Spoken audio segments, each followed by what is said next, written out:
ఓ రాజులారా, మీరందరూ జాగ్రత్తగా వినండి. ఓ దుర్యోధన, నువ్వు పాండవుల సంపదలను చూసి ఓర్వలేకపోయావు. ఆ శకుని ఉన్నాడే, వాడితో కలిసి జూదం ఆడాలని కుట్ర చేశావు. ఆ పాండవులు సరళ స్వభావులు, సాధువుల చేత గౌరవించబడుతూ ఉంటారు. ఎప్పుడు సాధువులే వాళ్ళ నుంచి గౌరవం చేస్తూ ఉంటారు. మామూలు సాధువులకి మనం చేయాలా, కానీ సాధువులే వచ్చి వాళ్ళని గౌరవిస్తూ ఉంటారు. అటువంటి స్వభావం కలవాళ్ళు వాళ్ళు పాండవులు. వారు నీకు మంచి బంధువులయ్యా, ఆదరించదగిన వారయ్యా. ఒక్కపారి నువ్వు ఆదరిస్తే వాళ్ళు ఎప్పుడూ ఆదరిస్తూ ఉంటారు. అలాంటి వారు మోసంతో కూడినది, అన్యాయమైనదైనటువంటి జూదాన్ని నీతో ఆడటానికి సిద్ధపడతారా చెప్పు? సిద్ధపడరు కదా. అటువంటి సాధు స్వభావంతో ఉండే వాళ్ళకి ధర్మరాజుకు జూదం అంటే ఇష్టం, కానీ నీతో ఆడటానికి ఇష్టపడలేదు వాళ్ళు. జూదం మంచివారి బుద్ధిని కూడా నాశనం చేస్తుంది తెలుసా. జూదానికి ఎవరు కడతారో డబ్బు, వాళ్ళ సర్వస్వం నాశనం చేస్తుంది. వాళ్ళ ఆస్తి పాస్తి అంతా నాశనం చేస్తుంది. ఎవడికో ఇదంతా డబ్బు తగిలిపెట్టాలి కదా. అందుకని జూదం చాలా అపాయకరమైంది. భార్య బిడ్డలు అందరూ కూడా దూరం అవుతారు, అనాథులైపోతారు, భిక్షమెత్తుకుంటారు. పిచ్చి పెట్టిపోతుంది జూదం ఆడితే. జూదం మంచివారి బుద్ధిని కూడా నాశనం చేస్తుంది, సాధు బుద్ధిని కూడా నాశనం చేస్తుంది. ఇక దుర్జనుల సంగతి చెప్పాలన్నా, కలహాలు కలతలు పెట్టాలనేటువంటి ఆలోచన కూడా కలిగిస్తుంది. జూదం అనేటువంటిది ఎప్పుడూ పోట్లాడాలా, ఇంకొకరికి నిప్పు పెట్టాలా, ఇంకొకరిని సర్వనాశనం చేయాలా, సంపదనంతా తానే హరించాలా అనేటువంటి చెడు భావన కలిగి మొత్తం ధర్మమంతా నాశనం అయ్యేటట్టు అయిపోతుంది. నువ్వు సదాచారాన్ని పాటించలేదు, పాపాత్ములతో కలిశావు, నీ స్నేహమే బాగలేదు. పాండవులు బలవంతులని, వారిని గెలవటం కష్టమని ఉపాయంతో జూదాన్ని ఏర్పాటు చేశావు. లేకపోతే వాళ్ళ దగ్గర నువ్వు గెలిచేవాడివే, ఈ వీలే లేదు. అందుకే ఉపాయంతో కుట్రతో నువ్వు జూదం ఏర్పాటు చేశావు. అది తీవ్రమైన కలతలకు దారి తీస్తుంది. అదే నీకు కావాలి, అటువంటి కలతలు దారి తీసేటువంటిది కావాలి. అందుకే జూదం ఆడావు. ద్రౌపదిని సభకు పిలిపించి ఆమెతో అసహ్యకరంగా మాట్లాడావు. అన్న భార్యతో ఎవడైనా అలా అనుచితంగా మాట్లాడతాడా? అన్న భార్య అంటే తల్లిలాగా కదా. అటువంటి తల్లిలాగా ఉండేటువంటి, అమ్మలాగా ఉండేటువంటి దాంతో అట్లా మాట్లాడతారా? అందరి ముందు అవమానిస్తాడా ఎవరైనా? ఆ చెడు పని నువ్వు చేశావు. ఆ ద్రౌపది ఉన్నతమైనటువంటి వంశంలో పుట్టింది, అగ్ని. ఆవిడ కోపం చేసుకోండి అంటే నువ్వు ఆ రోజే భస్మం అయిపోదు. శీల సంపదలు గలది, పాండవుల పట్టమహిషి, మనిషిలాగా ఉండింది పాపం పట్టమహిషి. వారి ప్రాణాల కన్నా ఎక్కువై ఉంది. ఆ ద్రౌపది నువ్వు ఘోరంగా అవమానించావు. పాండవులు అడవులకు వెళుతున్నప్పుడు కౌరవ సభలో దుశ్శాసనుడు ఎంతో కఠినంగా మాట్లాడాడు. అది మీ అందరికీ కూడా తెలుసు. ఆ పాండవులు ఎల్లప్పుడూ ధర్మాన్ని పాటించేవారు, ఆశకు లోను కాకుండా ఉండేవారు, చక్కని నడవడిక కలిగినవారు.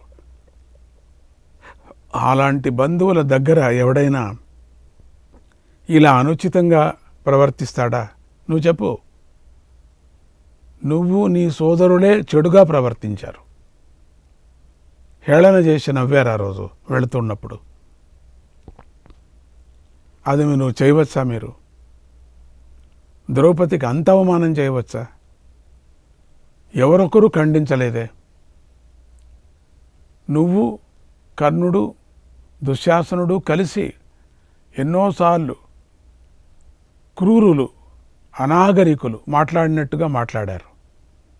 అనాగరికులు చెడు పనులు చేశారంతా కూడా. ఇది తప్పు కదా. ఇది ఎందుకు అట్లా చేశారు? నువ్వు వారణావతంలో పాండవులను తల్లితో సహా కాల్చాలని ప్రయత్నించావు కదా, అది తప్పు కదా. ఎందుకు ఆ పని చేశావు నువ్వు ఆ రోజు? ఆ నీ ప్రయత్నం విఫలమైపోయింది కదా. అగ్ని నుండి తప్పించుకున్నటువంటి పాండవులు చాలా కాలం తల్లితో పాటు ఏకచక్రపురంలో ఉన్నారు. ఒక బ్రాహ్మణుడి ఇంటిలో దాక్కున్నారు. నువ్వు చిన్నతనంలో భీముడికి విషం పెట్టావు, పాములతో కరిపించావు, ఎన్నో ఉపాయాలను ప్రయోగించి పాండవులందరినీ నాశనం చేయాలని చూశావు. అయితే ఆ ప్రయత్నాలేవి ఫలించలేదు. అది తప్పు కాదా? చెప్పు మరి. ఇలా నువ్వు అన్నావు కదా, నేనేమీ తప్పు చేయలేదని. నేను చూపిస్తున్నా చూడు తప్పులు, జనానికి తెలియాలి కదా, ఇక్కడ ఉండే మహారాజులందరికీ. ఇలా పాండవుల విషయంలో నువ్వు ఎప్పుడు కూడా మోసంగానే ప్రవర్తించావు. పైగా ఏమీ తప్పు చేయలేదని చెప్పుకుంటున్నావు కదా, కొట్టుకుంటున్నావు కదా. ఆ మాటలు చెప్పటానికే నీకు నోరేలా వచ్చింది? ఎట్లా మాట్లాడుతున్నావు ఓ పాపాత్ముడా? పాండవులు ధర్మంగా వారి తండ్రికి సంబంధించిన రాజ్యాన్నే కోరుతున్నారు, వాళ్ళది వాళ్లే కోరుకుంటున్నారు. మీ సంపాదన ఏం కోరలేదు వాళ్ళు, వాళ్ళ నాన్నది వాళ్ళు కోరుకుంటున్నారు. మీ నాన్నది ఉంది, ఇంత పెద్దగా ఉంది మీది, దానినే వారికి ఇవ్వటానికి నువ్వు నిరాకరిస్తున్నావు. ఇది తప్పు కాదా? చెప్పు మరి, ఇది తప్పు కాదా? ఇది సరేలే, యుద్ధభూమిలో పడిపోయినప్పుడు అధికార భ్రష్టు ఉన్నప్పుడు వారి భాగాన్ని వారికి నువ్వే ఇస్తావులే, ఎక్కడ పోతుందిలే.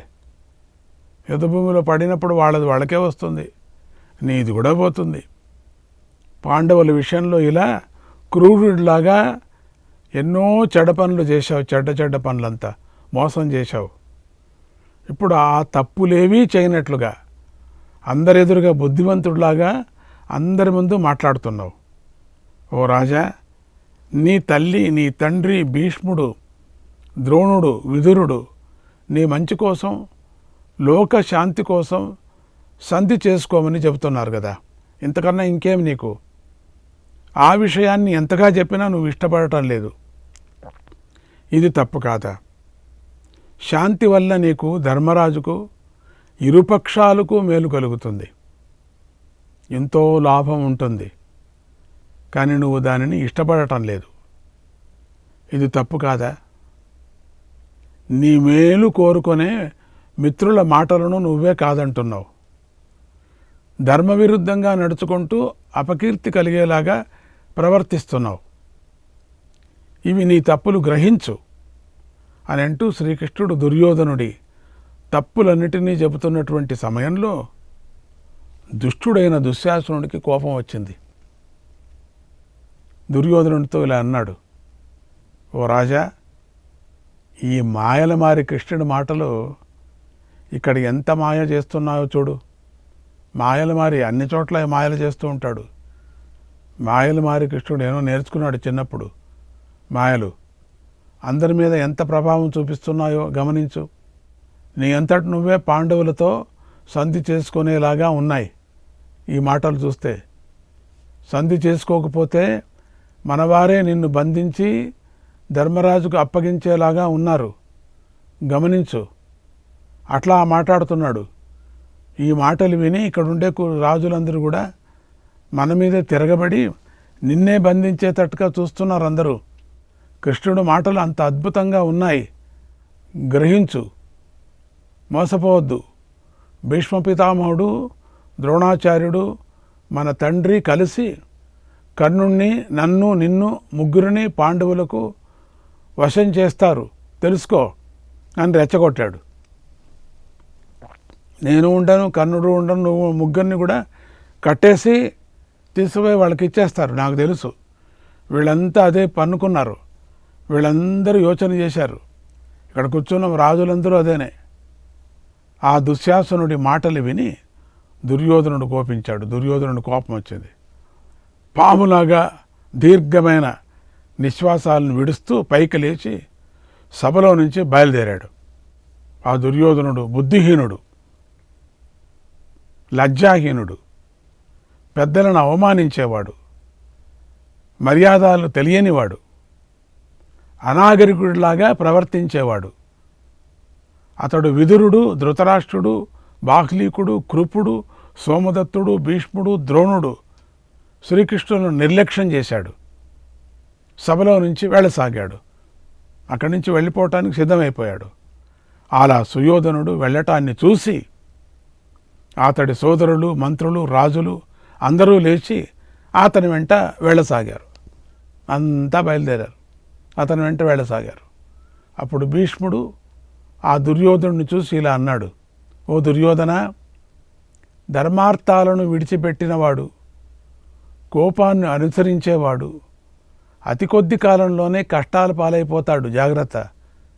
అది చూసి శత్రువులందరూ నవ్వుతారు, ఇలా అనుకుంటూ ఉంటారు, ధృతరాష్ట్రుడి పుత్రుడైన దుర్యోధనుడు దుర్మార్గుడు, దురాత్ముడు, చెడు మార్గంలోనే కార్యసిద్ధి పొందాలని చూస్తున్నాడు, క్రోధ లోభాలకు లొంగిపోయాడు, తానే రాజు కావాలని అనుకుంటున్నాడు, ప్రయోజనం లేని అభిమానాన్ని కలిగి ఉన్నాడు అని అనుకుంటారు అని చెప్పి కృష్ణుడితో ఇలా అన్నాడు భీష్ముడు, ఓ జనార్దన, రాజులంతా పండిన పండ్లలాగా మృత్యుముఖంలోకి పడిపోతున్నారు, వీళ్ళందరూ పడిపోతారు.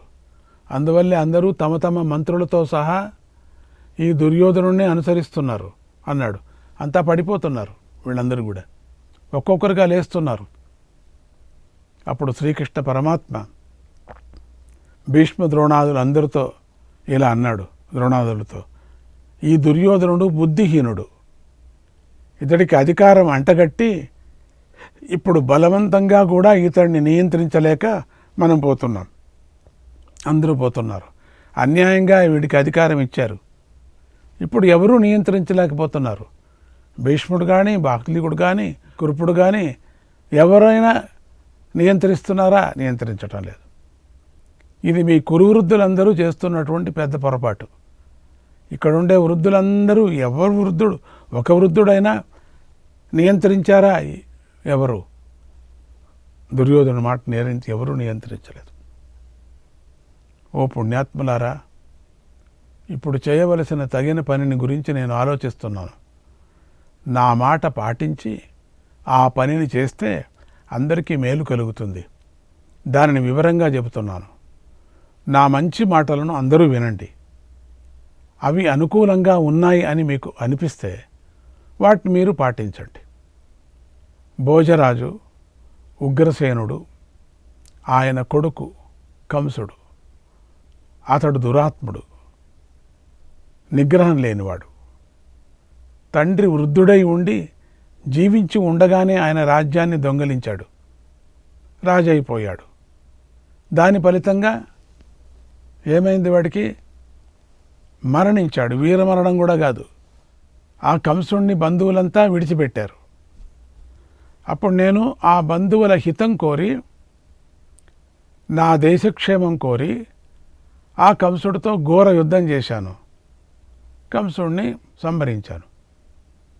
తర్వాత బంధువులమైన మేమంతా భోజవంశరాజుల గౌరవాన్ని అభివృద్ధి చేయాలని అనుకున్నాం. ఉగ్రసేనునే మళ్ళీ రాజును చేశాం. వంశం రక్షింపబడటాలని అలా కంసుడిని విడిచిపెట్టాం. అందక వృష్టి వంశీయులైన సకల యాదవులు ఒక్కటయ్యాయి. అందరూ కూడా ఇప్పుడు అందరూ సుఖంగా ఉన్నారు, సంతోషంగా ఉన్నారు, వృద్ధి పొందుతున్నారు, దేశం బాగుంది. ఇంతేకాదు, ఒకప్పుడు ప్రజాపతి అయినటువంటి బ్రహ్మదేవుడు చెప్పిన విషయాన్ని కూడా చెబుతున్నాను వినండి. పూర్వం ఒకసారి దేవతలు, అసురులు యుద్ధానికి సిద్ధంగా ఉన్నారు, ఆయుధాలను పట్టుకొని ఉన్నారు. అప్పుడు లోకమంతా రెండు ముక్కలుగా చీలి ఉంది. వారు సర్వనాశనం చేయటానికి సిద్ధంగా ఉన్నారు. అప్పుడు బ్రహ్మదేవుడు ఇలా ఆలోచించాడు, ఈ యుద్ధంలో అసుర దైత్య దానవులు ఓడిపోతారు, అసుర దైత్య దానవులు ఓడిపోతారు. ఆదిత్యులు, వసువులు, రుద్రులు మొదలైన దేవతలే గెలుస్తారు. దేవతలు, అసురులు, మనుష్యులు, గంధర్వులు, నాగులు, రాక్షసులు ఒకరినొకరు చంపుకుంటారు అని భావించాడు. వెంటనే యమధర్మరాజుతో ఇలా అన్నాడు, ఓ దేవా, దైత్య దానవులను బంధించి వరుణదేవుడి ఆధీనంలో ఉంచు అని ఆదేశించాడు.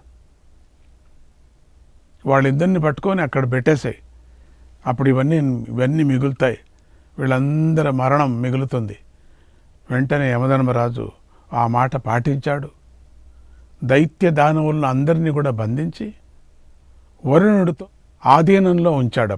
అప్పుడు వరుణదేవుడు ధర్మపాశాలతోనూ వరుణపాశాలతోనూ వారిని బంధించి సాగరంలో ఉంచాడు. వారిని జాగ్రత్తగా హద్దులలోనే నిలిపి ఉంచాడు.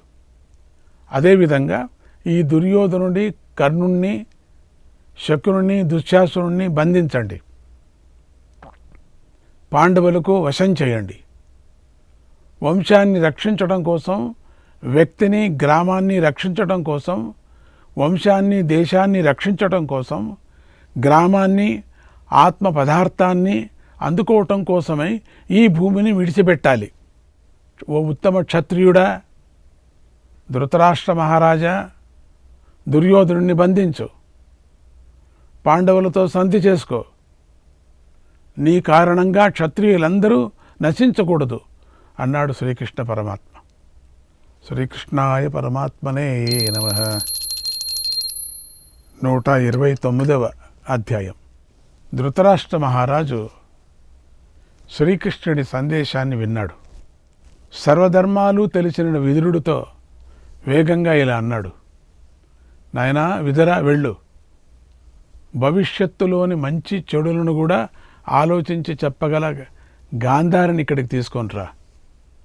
భయం పుట్టింది వాడికి. నేను ఆమెతో కలిసి దుర్మతి అయిన దుర్యోధనునికి నచ్చజెప్పే ప్రయత్నం చేస్తాను, లేకపోతే బంధిస్తారు. కృష్ణుడు ఆజ్ఞ ప్రకారంగా భయపడ్డాడు. ఆమె ఈ దుష్టబుద్ధి గల దుర్మార్గుణ్ణి శాంతింపజేస్తుంది. అప్పుడు మన మేలు కోరే శ్రీకృష్ణుడి మాట ప్రకారం మనమందరం నడుచుకుందాం. ఈ దుర్యోధనుడు లోభబుద్ధి గలవాడు, దుర్బుద్ధి గలవాడు. అతడి సహాయకులు కూడా దుర్మార్గులై ఉన్నారు. గాంధారి తగిన మాటలతో దుర్యోధనుడిని సరైన దారిలో పెట్టవచ్చు. అలా జరిగితే దుర్యోధనుని కారణంగా కలిగినటువంటి ఈ మహా ఘోర విపత్తు నుండి మనం శాశ్వతంగా బయటపడిపోదాం, యోగక్షేమాలను పొందుదాం అన్నాడు. గాంధారి తీసుకొస్తే ఖండితం, తల్లి మాట అయినా వింటాడు కదా, మన మాటలు ఎవరు వినటం లేదు ఈ దుర్మార్గుడు. అప్పుడు విదురుడు గాంధారిని అక్కడికి తీసుకొని వచ్చాడు. ఆమెతో ధృతరాష్ట్రుడు ఇలా అన్నాడు, ఓ గాంధారి, నీ కొడుకు దురాత్ముడై పెద్దల మాటలను వినటం లేదు, వారి ఆదేశాలను అతిక్రమిస్తున్నాడు. ఐశ్వర్య లోభం వల్ల ఉన్న ఐశ్వర్యాన్ని, ప్రాణాలను కూడా పోగొట్టుకుంటున్నాడు. మర్యాదలను అతిక్రమించాడు. శ్రేయోభిలాషులు చెబుతున్నటువంటి మంచి మాటలు కూడా లెక్క చేయటం లేదు. ఆ మూర్ఖుడు పాపాత్ములైన తన అనుచరులతో కలిసి సభ నుండి వెళ్ళిపోయాడు అన్నాడు. ఆ మాటలను విని గాంధారి అందరి మేలు కోరుకుంటూ ఇలా అంది, ఓ మహారాజా, రాజ్యాన్ని కోరుకుంటున్న నా కుమారుణ్ణి వెంటనే ఇక్కడికి పిలిపించండి. వెళ్ళిపోయినాడు, సభ త్యాగం చేశారు కదా వాళ్ళు, ఆ 100 మంది చేసేశారు సభాత్యాగం. వీళ్ళతో పాటు కర్ణుడు, శకుని, దుశ్శాసనుడు, ఆ 100 మంది పిల్లలు చేసేశారు. మిగతా వీళ్ళంతా ఉన్నారు. భీష్ముడు ఉన్నాడు, కృపాచార్యుడు ఉన్నాడు, వీళ్ళందరూ కూర్చున్నారు, పెద్దవాళ్ళంతా ఉన్నారు. ద్రోణుడు ఉన్నాడు, వీళ్ళంతా. కర్ణుడు మాత్రం వెళ్ళిపోయాడు. అంటే వాకౌట్, సభాత్యాగం అంటారు దాన్ని, వాకౌట్. చెడ్డవాడెవడు రాజ్యాన్ని పొందలేడు. అయినా కూడా అవినీతి గల సుయోధనుడు రాజ్యాన్ని పొందాడు. శ్రీకృష్ణాయ పరమాత్మనే నమః.